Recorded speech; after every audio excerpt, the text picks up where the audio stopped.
with being? What's wrong with being? What's wrong with being confident? Says Demi Lovato. There is nothing wrong with being confident. So if you're scared, we're going to learn how to get rid of that today.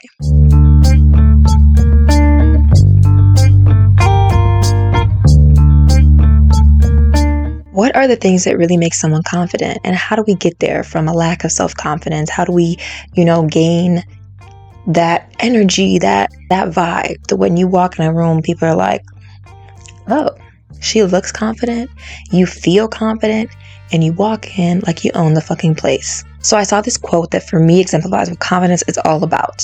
I don't know who it's by, but it says, your energy introduces you before you even speak.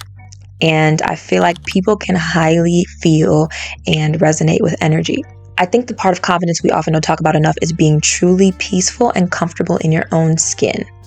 It's not as much about what you look like, what you're wearing, but that you have come to love and own all the qualities, abilities, features about yourself. And honestly, one person's confidence is not going to look like another person's. Confidence is walking, talking, and doing things with purpose and intent. Confidence is loving every aspect and quality of yourself. Confidence is not just faking it till you making it, but feeling it until you make it. Feeling those things that this confident version of you would be until you get there. I've always had a qualm with the saying, fake it till you make it, because for me, I've done that and I've not felt good. I could walk in a room, I could have a speech, I could do something, and someone could tell me, wow, you looked so good, like you looked so confident, so free and like it was like you knew exactly what you were doing, and I could feel like I didn't. And there's two sides of that, because yes, you have to do those things until you get to the point where you're comfortable. But if I am looking at myself and shitting on myself still after all these other people tell me how great something is, that means that I'm not acting in confidence of myself. Because it's not just about the outward way you are looking to somebody else. It matters how you feel about it. And that's why I'm like, we need to focus on more of the feeling to get there rather than the looking good to other people to get there. So what does confidence look like to you? If you could visualize a version of yourself that had the utmost confidence, what would she be doing? How would she be acting?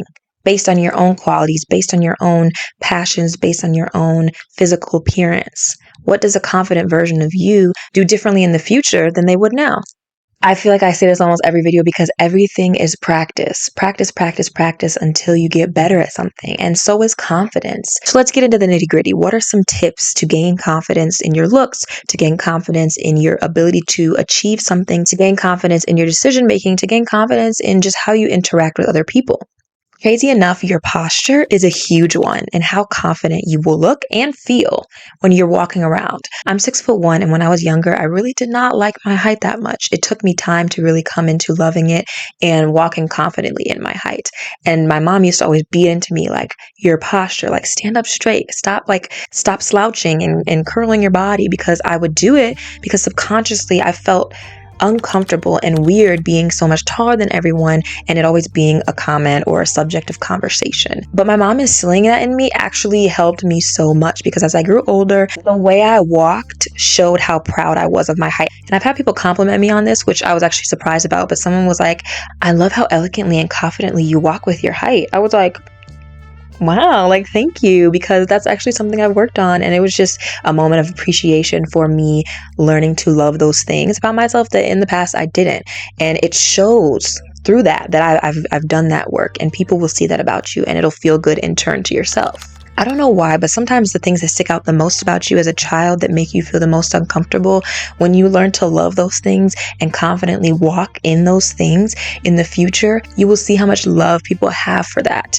Or because it is something that often isn't the norm, people will find your ability to be confident in that, to love that feature about you that maybe people thought was weird when you were younger, or you didn't like about yourself when you were younger.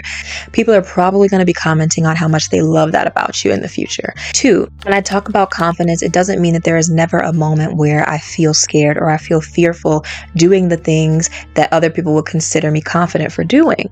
But that just means that my desire for achieving a certain thing is much greater than the fear that I may feel throughout. It took me so long to start creating these videos because I simply couldn't fathom why people would be inspired by me, by my words, by what I have to say. What accolades, what gives me the right to be doing this. I do.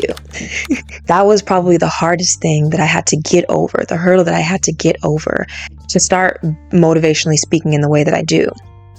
But once I got over that, I have no doubt in my mind that I'm doing exactly what I'm supposed to be doing. And honestly, the biggest thing that helped me gain that confidence was listening to my heart, listening to my intuition, truly sitting with myself and asking myself, what do I want in life? What do I want my life to look like? And what passions and gifts do I have that I feel like I need to share, that I want to do, and that I feel like have been gifts given to me in this life. Once I focused in on what I felt I needed to pursue, I stopped doubting what I was doing and just started doing it. The other part of learning to be confident in what you're doing and your abilities, your gifts, your passions is to stop overthinking. Overthinking is the kryptonite to confidence, because overthinking means that you are not confident in the decisions that you are making.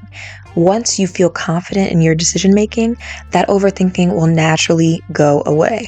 In my last relationship, I heavily overthought every little thing. And I saw this video of this guy talking about how, when you're an overthinker and you're in a relationship, your partner should be doing things to help decrease that overthinking. And when I look back at it, the reason I'm overthinking this so much is because I'm not confident in this relationship. I'm not confident in where this is going, what the future looks like, in us being in a secure environment together. And that just showed me, if I'm overthinking, there's a lack of confidence here. So what decision do I need to make in order to move from a state of overthinking to a state of confidence in my actions and where I'm going?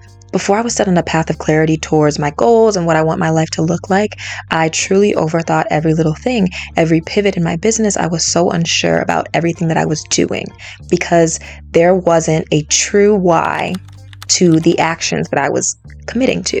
There wasn't a reason that mattered enough to me to be confident in what I was pursuing. And once I made that evaluation, I felt I could stop overthinking about what I was doing and just do it, because I was confident in the future of what I was creating. And how exactly do you get there? Meditation, affirmation, subliminals, sitting with yourself. If you want to walk in a room and look and feel like the most confident person ever, you need to learn to love every single part of yourself.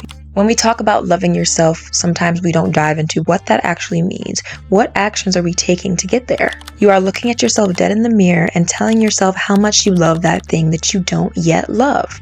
You are thinking about something that you truly do love about yourself, and you are emitting that same feeling towards the thing you are trying to learn to love. Oftentimes, when I found one way that works to achieve something, that works to make something better, like my skincare routine, I replicate that exact same process for something else that I'm trying to change. We all know one foolproof way to get anywhere is consistency.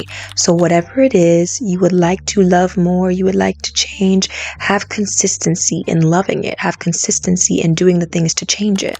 I wore heels all the time as a 6'1" woman because I wanted to get more comfortable with people looking at me. I wanted to get more comfortable with being as tall as I was. I wanted to get more comfortable with always attracting sometimes unwanted attention. So I put myself in the uncomfortable position to attract more unwanted attention so that I could feel better, so I could get used to it, because this is what life is for me. I don't have control over that outer perception, but I have control over loving the part of me that may cause more unwanted attention.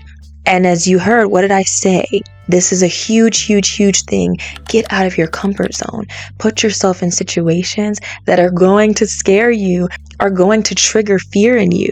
That is the only way to get over certain things. What is something you've always wanted to do that you are so scared of doing? Instead of making a bucket list, make a get out of your comfort zone list. Write down 10 things that you want to do within this year that are something that you would never do in the past, that you are scared to do, but that would put you in a space where you are going to gain more confidence in something that you've never done before. My favorite things that have to do with getting out of your comfort zone are anything you have to speak in front of people for, anywhere you can go alone and have to make new friends or meet people and talk to people on your own, anywhere where you have to perform or present a certain skill. Even as little as being vulnerable to the people in your life who you've never felt vulnerable with, being emotional in ways that often isn't pushed by society. I always feel the most confident when I get up in the morning, I get ready, I get dressed, I do a little makeup if I want to, and I just wear things that make me feel like me. Wearing things that allow me to express myself that's specifically true to me. With attention comes a lot of people commenting on your body in ways that you do not want, that you do not like. But when you've come to the point where you are secure in loving yourself for every aspect, every feature, every quality, you become unfazed by the people who have a desire to comment on your body. And often people like to project their own things onto you. So you have to learn to love everything about yourself so that when someone does, you are unfazed, you can brush off your shoulder, and you can move forward without feeling any differently, any less confident about how amazing you look, about how amazing you are, about the energy that you are emitting. Part of me has always just been like okay enough to let a lot of people's thoughts of me or projections of themselves onto me brush off my shoulder or go over my head. I don't know why that is, but I've never really taken too much of it to heart. A part of me thinks it's because I see people's actions or behaviors as a reflection of what they've experienced in their own life. And just been someone who's always kind to people, and it's just, I don't understand why you wouldn't want to be. I just don't get it very much. So I find when other people do things, it's out of their own issues. It's out of their own inner work that they need to do, their own anger or sadness within their own life. And so I don't take it to heart because that's probably something that they're dealing with that they need to figure out on their own. I'm not really going to soak that in for them. Speaking of that, I can't believe I almost forgot to say this, but one of the biggest effects on your confidence may be the people that you are around. How do they talk to you? Do they lift you up? Do they make you feel confident? Are they hyping you up? Are they saying you look good? Are they loving the things about you that you may sometimes feel insecure about? If they're not, reevaluate. Reevaluate the situation, the friendship, the relationship, because they need to be. And if they aren't, and they don't change that behavior, then I know that's easier said than done, especially when it comes to family, but I think when it comes to family, you have to learn to love yourself and be unfazed in a lot of situations by those comments to the point where you are secure and confident in yourself.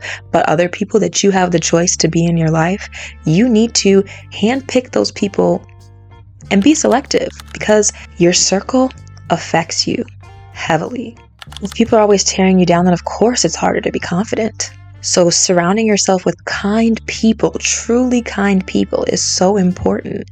And last but not least, I have to give you something to do so that you can work on gaining your confidence. And that is going to be for you to look up some event going on in your city, whether it's a networking event, whether it's a social event. Here in Atlanta, we have ATL Friends. You can go out and make new friends. And I want you to go alone. Do not bring anyone with you. You're going to go alone. You're going to meet somebody new. You're going to spark conversations because talking to people you don't know is a huge part of gaining confidence.